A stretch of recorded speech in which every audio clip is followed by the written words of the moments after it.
This is Canon Alberic's Scrapbook, a ghost story by M.R. James, retold for you this winter's night as part of my Christmas series here on the Wanderlust way. Settle in, let the room grow still, and allow the story to unfold. On certain winter evenings, when the light fades early and the cold settles deep into old buildings, one finds it easy to believe that the past is closer than we think.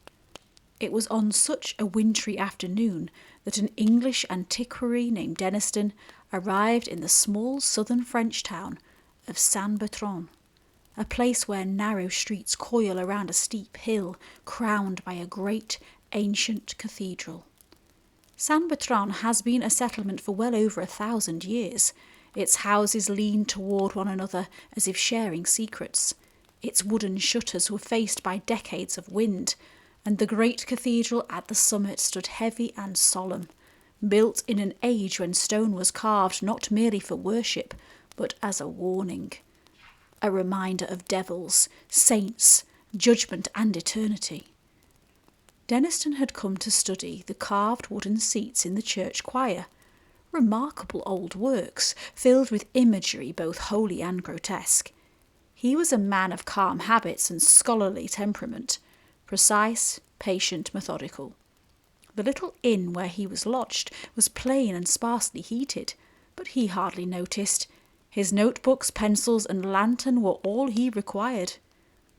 On his first morning at the church, he was met by the verger, a small man named Leclerc, who bowed repeatedly, spoke in a hushed voice, and seemed almost painfully eager to be of service.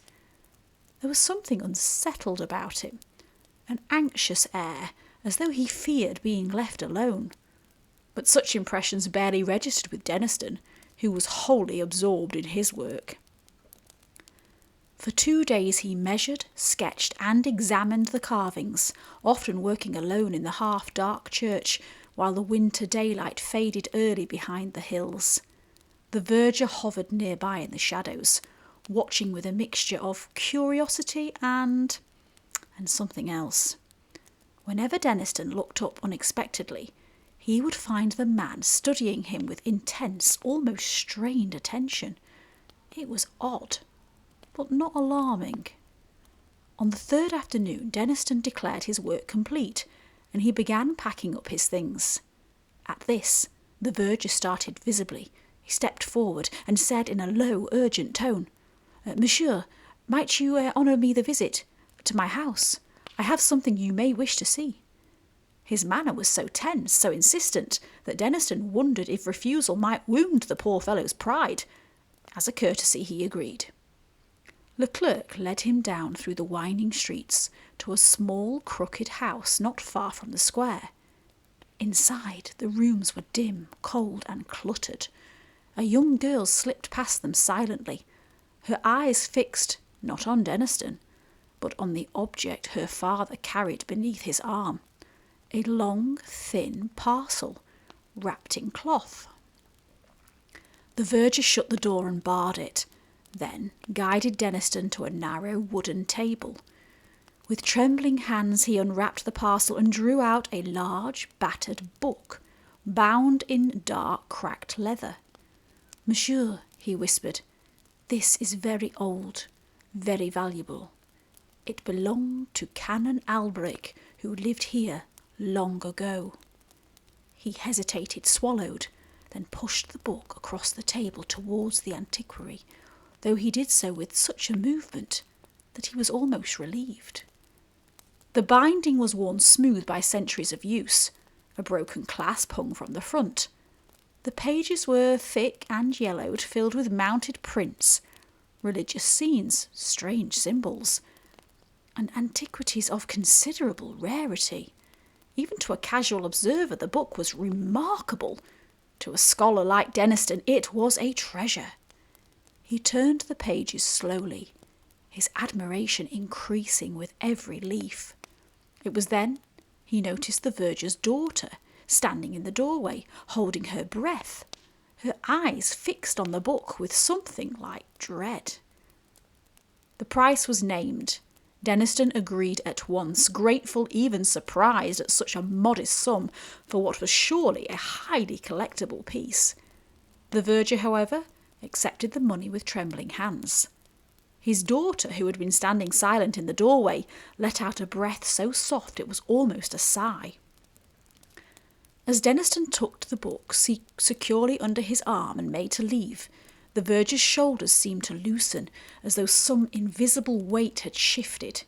He bowed again and again, murmuring thanks as he walked, and watched from the threshold until Denniston disappeared down the narrow street.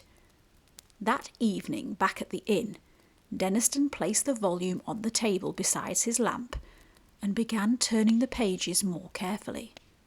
The landlord and 2 local men had joined him for supper, and all 3 cast uneasy glances toward the heavy book as though it were an unwelcome guest. One of them muttered that Canon Alberic had been a man who meddled in things best left alone. Another warned Denniston to keep a candle lit that night. Their unease amused him at first. Village superstition, nothing more. But as he resumed examining the book in solitude, their words returned to him. He had reached the final leaves when something caught his breath. Pasted on the last page was a drawing, hand-done, not printed, showing a dimly lit room.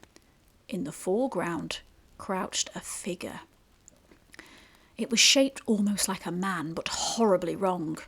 Long limbs, thin as sticks, hands splayed like claw-like fingers, a head thrust forward unnaturally, and a face contorted with such malice that, even in the soft lamplight of the inn, Denniston felt an involuntary shiver.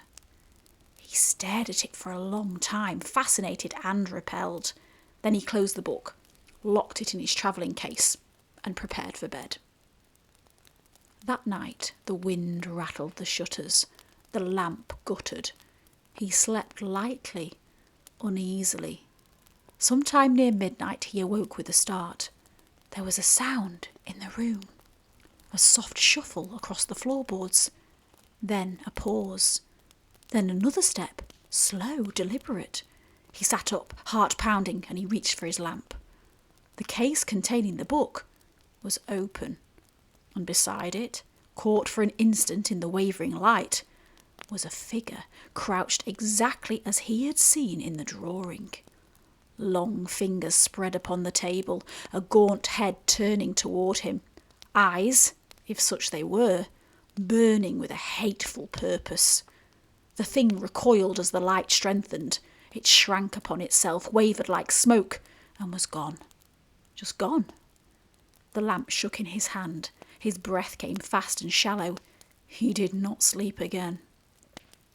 At dawn, pale and exhausted, Denniston packed his bags, paid his bill, and left San Betron at once. The book was wrapped tightly, locked, and secured at the very bottom of his case.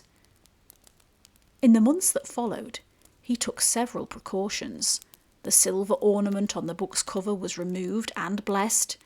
The volume was kept shut with a new clasp, and he avoided opening that final page ever again. But he never forgot what he saw in that cold room at the inn, nor did he doubt even to his last days that the thing in the drawing had followed Canon Alberic in life and had not relinquished its claim in death. There are still those in San Betron who speak on winter nights of shadows that whisper and watchers that crouch just out of sight. Whether such tales are believed is for each listener to decide, but Denniston never doubted, not after that night.